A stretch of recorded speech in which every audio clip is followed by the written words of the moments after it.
Alright guys, today I'm doing a review of this DayDream. This is a like a sparkling water that's brand new that I saw at the grocery store. So take a look. This is cucumber lime flavored. I don't know. Come on, focus. There it is. So, and if you look here, it's got hemp oil, it's got sandra, moringa, and ginseng. So there's the ingredients right there, and right here.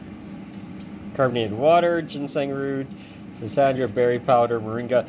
If you guys ever tasted moringa by itself, it's actually really bitter. So I'm kind of curious how they're actually going to flavor this. So, and ginseng root is extremely bitter. So, great. Let's do a quick taste test. See if it actually tastes bitter.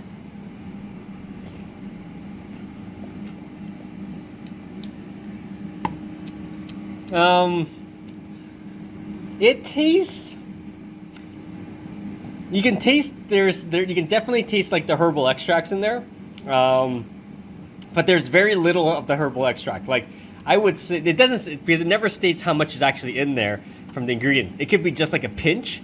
I'm used to drinking like what ginseng tastes like. You can sort of taste the bitter notes, but not bad, because they flavor it quite a bit. So it's kind of mellow in that sense that it's not extremely bitter or anything like that, but it's there's probably very little of that extract in there. So it does taste like the cucumber taste and just sparkling water otherwise. So think of it like a herbal extract, like with a subtle cucumber taste. So all right, definitely check it out, guys. And it does have that sort of lime taste, sort of sour to it. So all right, stay tuned for more videos.